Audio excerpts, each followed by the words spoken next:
Kali ini kita akan bahas fakta Alkitab dari 12 suku Israel. Suku atau Bani Israel tidak bisa dipisahkan dari sosok Yakub. Yakub adalah bapa leluhur bangsa Israel. Ia adalah anak Ishak dan cucu Abraham. Tuhan kemudian mengganti nama Yakub yang artinya penipu menjadi Israel yang artinya bergulat dengan Allah. Hal ini terjadi setelah Yakub bergulat dengan Allah. Kejadian 35 ayat 10. Yakub memiliki 12 anak laki-laki dari 2 istri, yakni Leah dan Rahel, serta dari 2 gundik, yakni Bilha dan Zilpa. Selain itu, Yakub juga mempunyai 1 anak perempuan dari Leah. Ke-12 anak laki-laki Yakub inilah yang menjadi nenek moyang dari ke-12 suku Israel.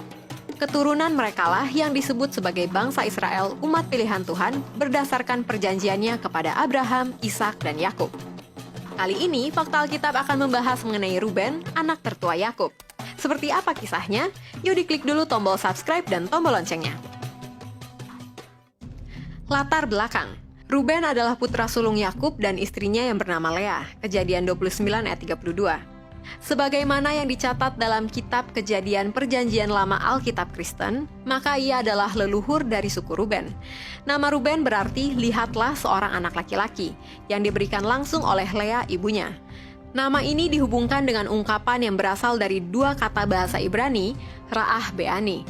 Tuhan telah memperhatikan kesengsaraanku, sebagai akibat Leah kurang dicintai Yakub. Dibandingkan 3 kelahiran anak Leah selanjutnya dari Yakub, Simeon, Lewi, dan Yehuda, penamaan Ruben memiliki keistimewaan, yaitu nama Ruben disebut terlebih dahulu sebelum Leah menjelaskan arti namanya, sedangkan penamaan Simeon, Lewi, dan Yehuda justru sebaliknya. Mencegah saudaranya membunuh Yusuf. Sebuah sikap peduli ditunjukkan Ruben untuk melindungi adiknya. Kejadian pasal 37 menceritakan peristiwa di mana Yusuf menyusul saudara-saudaranya ke Dotan atas perintah Yakub ayahnya. Ketika saudara-saudaranya melihat Yusuf, mereka langsung merencanakan untuk membunuhnya. Namun, Ruben berusaha untuk menyelamatkannya dengan meyakinkan saudara-saudaranya untuk memasukkan Yusuf ke dalam sebuah sumur dengan rencana akan mengeluarkannya lagi kemudian. Kejadian 37 ayat 22.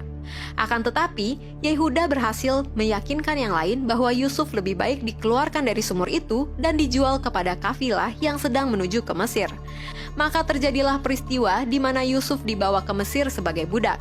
Ayat 29 mengisahkan bahwa Ruben sangat menyesal ketika melihat adiknya, Yusuf, tidak ada lagi dalam sumur dan telah dibawa ke Mesir sebagai budak. Sementara dalam kisah ketika Yusuf menjadi Perdana Menteri di Mesir, Simeon ditahan sebagai jaminan agar mereka kembali ke hadapan Yusuf dengan membawa Benyamin. Namun Yakub keberatan untuk menyerahkan Benyamin karena dia merasa telah kehilangan Yusuf. Namun kembali Ruben menunjukkan kepeduliannya dengan menawarkan 2 anaknya sendiri menggantikan Benyamin. Bahkan jika tidak berhasil, kedua anaknya tersebut boleh dibunuh. Kehilangan hak kesulungan.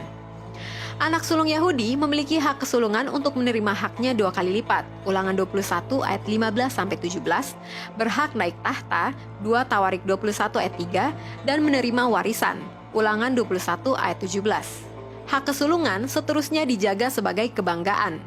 Ruben bukan hanya berhak mendapatkan hak kesulungan, ia juga merupakan kebanggaan orang tuanya. Ruben berhak memperoleh kedudukan tertinggi dalam kepemimpinan, hormat, dan kuasa. Akan tetapi, kedudukannya sebagai pemimpin diambil alih karena perbuatannya yang bejat dengan meniduri gundik ayahnya. Kejadian 35 ayat 22, Ulangan 27 ayat 20. Gundik dalam pengertian orang Yahudi adalah istri kedua, tidak dikawinkan dengan cara sah, tetapi hanya dipertunangkan, berhak diusir atas kehendak sang suami. Kejadian 21 ayat 14. Karena kebejatan ini, hak kesulungan Ruben diambil darinya dan diberikan kepada Yusuf. Kejadian 49 ayat 3-4, 1 Tawarik 5 ayat 1. Bahkan dalam Kejadian 48 tersirat Yusuf telah diangkat menjadi putra sulung Israel. Hal ini dapat dilihat di mana Yusuf memperoleh 2 bagian warisan bagi keturunannya yang dapat dilihat dengan peristiwa pengangkatan Efraim dan Manasye sebagai putra Israel yang sejajar dengan putra-putra Israel lainnya. Selain itu, kehormatan anak sulung sebagai imam dialihkan kepada anak-anak Lewi. Haknya untuk menjadi pemimpin suku-suku Israel, yaitu haknya sebagai raja, juga diserahkan kepada Yehuda yang digenapi dalam sosok Daud dan Salomo dari suku Yehuda, dan seterusnya yang pada akhirnya akan menurun kepada Yesus Sang Mesias. daerah pusaka milik suku Ruben di tanah Kanaan. Dalam bilangan 32 ayat 1-14, mengisahkan bagaimana Bani Ruben dan Bani Gad mendatangi Musa untuk meminta bagian pusaka mereka. Lalu atas izin Tuhan, Bani Ruben dan Bani Gad menetap di tanah bagian sebelah timur Yordan. Bilangan 32 ayat 1-42, bilangan 34 ayat 14. Setelah kematian Raja Salomo, 10 suku utara membentuk kerajaan Israel di bawah kepemimpinan Raja Yerobeam I yang seiring berjalannya waktu jatuh ke tangan Asyur. Belakangan, suku-suku utara ini kehilangan identitas mereka melalui asimilasi dengan bangsa lain, dan dengan demikian, suku Ruben dikenal dalam legenda sebagai salah satu dari 10 suku Israel yang hilang. Demikian fakta Alkitab tentang Ruben.